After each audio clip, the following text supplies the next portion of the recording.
안녕하세요, 청취자님. 오늘 저희가 함께 깊이 파고들어 볼 주제는요, 어쩌면 아주 익숙하실 수도 있는 바로 예수의 동정녀 탄생 이야기입니다. 크리스마스 시즌 되면 늘 듣는 이야기잖아요. 그런데 그 반짝이는 캐럴, 선물 포장지 너머에 어떤 신학적인 구조물이 숨어 있는지 오늘은 그 설계도를 한번 들여다보려고 합니다. 오늘 저희가 손에 쥔 자료는 창세기부터 이사야서, 그리고 신약 성경을 넘나들면서 이 교리의 의미를 풀어낸 한 편의 설교문이에요. 저희 미션은 딱 이겁니다. 왜? 왜 하필 이런 특별한 탄생이어야만 했는가?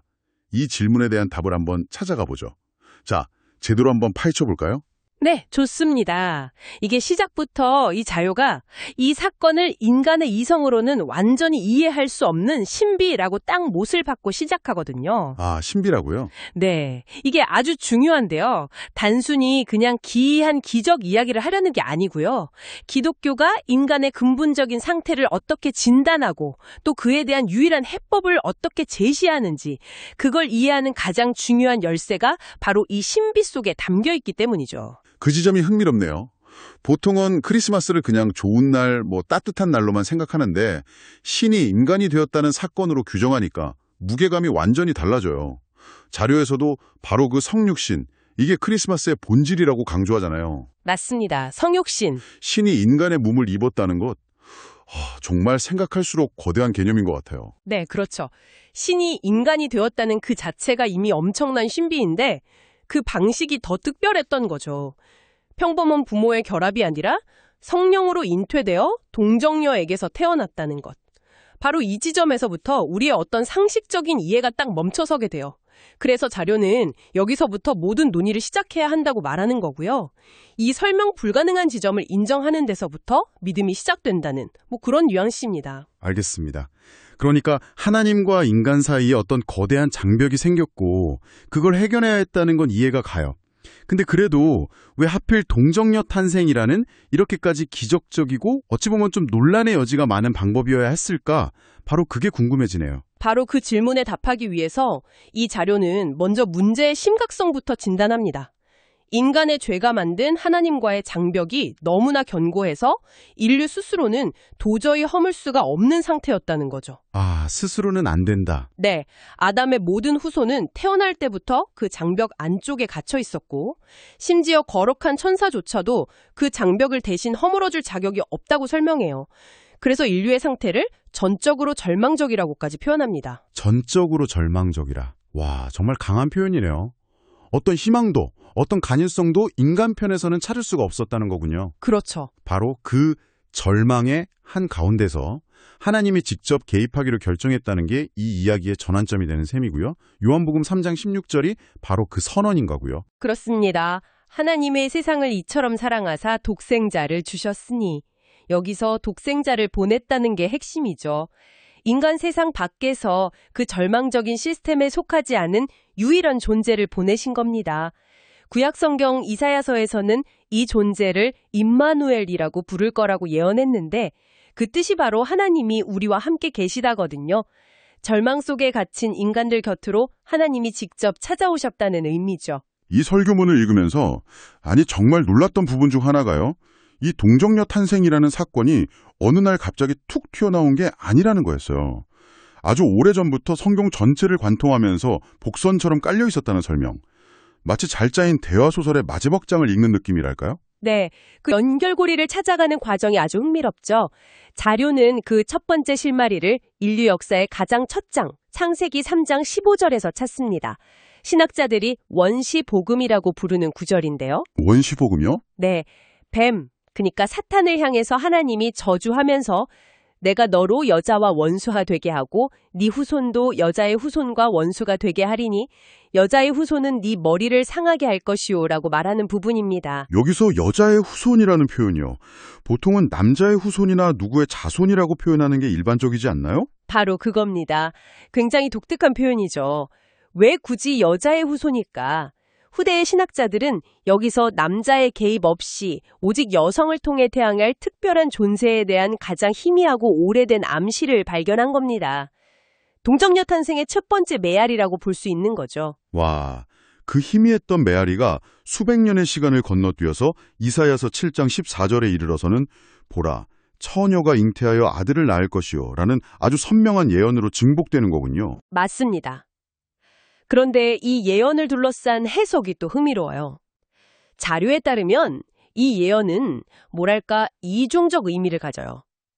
단기적으로는 당시 아수르의 침공 위협에 떨고 있던 남유다의 아하스 왕에게 하나님이 곧 구원의 증표를 보여주시겠다는 약속이었습니다. 하지만 그 약속의 궁극적인 성취는 수백 년 뒤에 태어날 예수 그리스도를 향해 있었다는 거죠. 잠깐만요. 제가 알기로는 여기서 처녀로 번역된 히브리어 단어 알마가 꼭 동정녀만을 의미하는 게 아니라 젊은 여성이라는 뜻도 있어서요. 이걸 동정녀 탄생의 예언으로 보는 건 좀 무리한 해석 아니냐는 비판도 있잖아요. 자료는 이 부분에 대해 어떻게 설명하죠? 아주 중요한 지적입니다. 그리고 자료도 바로 그 점을 정면으로 다뤄요. 알마라는 단어 자체에는 그런 중의적인 의미가 있는 것이 사실입니다. 하지만 결정적인 증거가 하나 등장하는데 바로 기원전 2, 3세기경에 만들어진 구약 성경의 그리스어 번역본, 이른바 70인역입니다. 70인역이요? 네. 여기서 유대인 학자들이 이사야의 알마를 그리스어로 번역하면서 명백하게 동정녀라는 뜻을 가진 단어 파르테노스를 선택해서 사용했다는 겁니다. 아, 그건 정말 결정적인데요. 그러니까 예수님이 태어나기도 훨씬 전에, 기독교가 생기기도 전에 유대인 학자들 스스로가 자신들의 성경을 번역하면서 이미 그 구절을 동정녀의 탄생으로 이해하고 있었다는, 네, 그런 강력한 증거가 되는 셈이죠. 후대의 기독교인들이 끼워 맞춘 해석이 아니라는 거군요. 바로 그 점입니다. 성경의 예언과 성취가 우연의 일치가 아니라 하나의 거대한 통일성 안에서 움직이고 있다는 것을 보여주는 굉장히 중요한 대목이죠. 자, 그럼 이제 가장 핵심적인 질문으로 넘어가 보죠. 예언이 있었다는 건 알겠습니다. 하지만 왜 반드시 동정녀에게서 이런 초자연적인 방식으로 태어나야만 했을까요? 그냥 평범한 부모 밑에서 태어난 아주 선량하고 위대한 인물이 구원자가 되면 안 되는 이유가 있었을까요? 이것이 바로 이 교리의 심장부입니다. 이 설교문이 가장 힘주어 설명하는 부분이기도 하고요. 구원자가 되기 위해서는 두 가지, 서로 좀 모순되어 보이는 조건을 동시에 충족해야 했습니다. 첫째는 인류를 대신해서 죗값을 치러야 하니까 반드시 우리와 똑같은 완전한 인간이어야 했고요. 하지만 둘째, 죄의 문제를 해결하러 온 존재니까 그 자신은 죄가 전혀 없는 완전한 존재여야만 했죠. 완전한 인간이면서 동시에 완전한 무죄라. 이 두 가지가 어떻게 한 사람에게서 공존할 수 있는 거죠? 여기서 기독교의 원죄 개념이 등장합니다. 아담의 불순종 이후에 그의 모든 후손은 태어나는 순간부터 죄성을 물려받게 되었다는 사상이죠. 일종의 영적인 유전병 같은 겁니다. 아, 유전병이요? 네. 따라서 평범한 남자와 여자를 통해 태어나는 모든 인간은 이 원죄의 사슬에서 자유로울 수가 없다는 겁니다. 아, 이제야 퍼즐이 맞춰지는 느낌입니다. 그러니까 동정녀 탄생은 바로 그 아담으로부터 내려오는 원죄의 유전적인 사슬을 끊어내기 위한 유일한 방법이었다는 거군요. 맞습니다. 인간 아버지는 요셉이 아니라 성령을 통해 하나님이 아버지가 됨으로써 아담의 후손이 아닌 새로운 인류의 시작, 죄의 영향을 받지 않는 유일한 인간이 될 수 있었다는 설명이네요. 우리 주님은 그의 신성으로는 어머니가 없으신 것처럼 그의 인성으로는 아버지가 없으시다. 이 문장 하나가 동정녀 탄생의 신학적 의미를 완벽하게 요약해 줍니다. 아담에게서 시작된 죄의 대물림이 바로 그분의 탄생에서부터 원천적으로 차단되었다는 것. 이것이 바로 기독교가 동정녀 탄생 교리를 절대 포기할 수 없는 이유라고 자료는 단언합니다. 그러니까 이 교리가 없으면 기독교가 말하는 구원 전체가 무너진다는 거네요. 아담의 죄 문제를 해결할 첫 단추가 바로 이 특별한 탄생이라는 아주 근본적인 선언인 셈이군요. 정말 중요한 지점이네요. 네. 그래서 이 교리를 단순히 신화적인 이야기로 치부해버리면 기독교 신앙의 핵심 구조 전체가 흔들리게 되는 거죠. 자, 그럼 이 복잡하고 거대한 신학적 논의가 이제 우리에게 어떤 의미가 있는지 그 적용의 단계로 넘어가 봐야 할 것 같아요. 설교문에서도 그래서 이 진리가 당신에게 어떤 유익을 줍니까?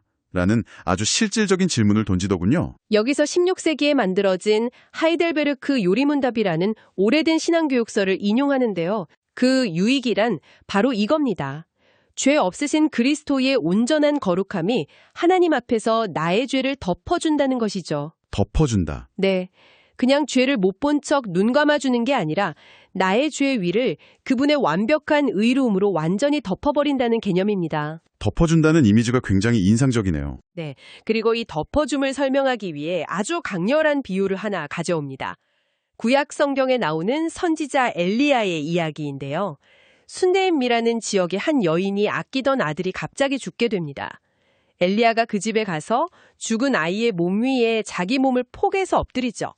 눈은 눈에, 입은 입에, 손에 손을 맞추고 몸을 웅크려서 그 아이를 완전히 덮자 아이의 몸에 온기가 돌아오고 살아났다는 기적 이야기입니다. 와, 단순히 죄를 용서해준다는 차원을 넘어서 죄로 죽어있는 나의 존재 자체를 그리스도의 생명과 의로움으로 완전히 덮어버린다는 이미지가 정말 강렬하게 다가오네요. 바로 그겁니다.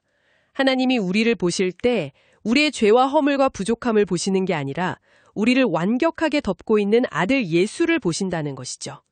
그래서 기독교인들이 기도할 때마다 예수님의 이름으로 기도하는 이유도 여기에 연결돼요. 나의 자격이 아니라 나를 덮고 있는 예수님의 자격으로 하나님 앞에 나아간다는 고백인 셈입니다. 자료에서 설교자 본인이 온유라는 어린아이에게 이 개념을 설명해줬던 개인적인 일화를 소개하는 부분도 참 좋았어요.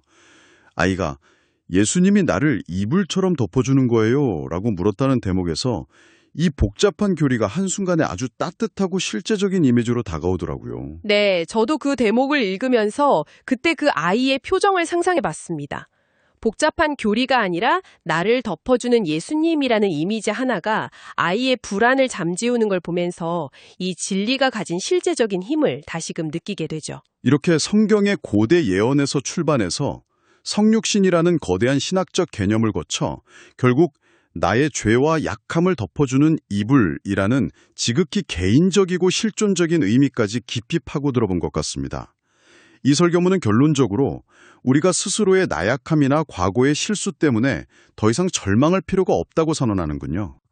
추운 겨울밤에 자다가 이불을 걷어차서 한기를 느끼고 잠에서 깰 때가 있잖아요. 아, 있죠. 그럴 때 우리는 거의 본능적으로 두꺼운 이불을 머리끝부터 발끝까지 다시 끌어당겨 덮지 않습니까? 그 이불 속에서 느끼는 안도감, 그 포근함, 바로 그 이불처럼 그리스도를 끌어당겨서 우리의 모든 존재를 덮음으로써 영적인 추위와 불안으로부터 완전한 안전함을 누리라고 권면하면서 마무리합니다. 오늘 이 이야기를 통해 청취자님께서 곱씹어 보실 마지막 생각거리를 하나 던져드리고 싶습니다. 자료의 마지막 부분은 이 모든 영광을 버리고 가장 낮은 인간의 모습으로 오신 신의 겸손을 기억하라고 말합니다. 그리고 그 압도적인 겸손을 정말 기억한다면 우리의 삶 또한 하나님 앞에서 그리고 우리 주변의 이웃과 형제를 향해서 교만이 아닌 섬김과 겸손의 모습으로 나아갈 수밖에 없다고 도전합니다. 신적인 존재가 한낱 인간을 위해 보여준 그 상상할 수 없는 겸손의 무게를 생각할 때 과연 우리는 오늘 내 옆에 있는 사람을 어떻게 대해야 할까요?